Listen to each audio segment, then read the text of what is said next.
वो मेरे जिस्म तक असर कर रहा है पर मेरी रूह तक अभी तक असर नहीं कर पा रहा। जिस तरह मैं चाह रहा हूँ कि मेरी रूहानियत पे असर हो। कुछ चोटें ना जिस्म पे नहीं लगती, रूहानियत पे लगती हैं, आपके रूहानी जिस्म पे, आपकी रूह पे। वो होती है असल चोट। जिस्म की चोट तो निशान छोड़ जाती है, पर रूह की जो चोट है वो निशान नहीं छोड़ती, वो याद छोड़ जाती है। मेरी वालदा का ना एक किस्सा सुनाता हूँ आपको छोटा सा। हमारे हमसायों में साथ वाले घर में एक नई फैमिली शिफ्ट हुई, काफ़ी टाइम पहले की बात है। जब वो शिफ्ट हुए ना तो सुबह का वक्त था, मुझे अच्छे से याद है। मुझे जल्दी थी कॉलेज जाने की, तो मैं लेट हो रहा था। तो वालदा ने कहा कि ये मैंने नाश्ता बना दिया, चाय और बिस्किट्स और समथिंग एल्स जो भी वहाँ पे अवेलेबिलिटी थी उस टाइम, ये ना तुम उनकी तरफ दे आओ। एंड आई वॉज शॉक्ड कि क्यों, मैं तो उन्हें जानता भी नहीं हूँ।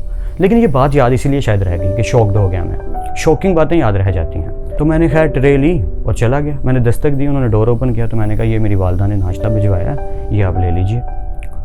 उनके जो फेस के तासुरात थे ना, जो मतलब मैंने उनकी जो फीलिंग्स देखी थी उनके चेहरे पे नमूदार होती खुशी की तरह। I can't be able to tell you, I can't be able to define that. वो खुशी, उम्मीद, सुख, सारा कुछ इकट्ठा था।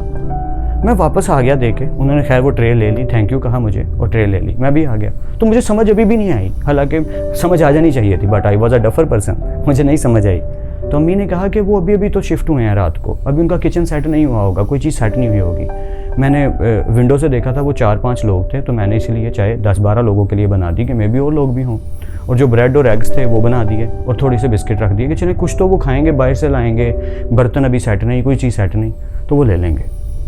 तो मतलब सिर्फ ये बात बताने का कि दैट इज़ एक्चुअली केयरिंग। ये है असल एहसास जो मैंने उनसे उस दिन अडॉप्ट किया, अभी तक सही से मेरे अंदर नहीं जा रहा। वो मेरे जिस्म तक असर कर रहा है पर मेरी रूह तक अभी तक असर नहीं कर पा रहा। जिस तरह मैं चाह रहा हूँ कि मेरी रूहानियत पे असर हो। कुछ चोटें ना जिस्म पे नहीं लगती, रूहानियत पे लगती हैं, आपके रूहानी जिस्म पे, आपकी रूह पे।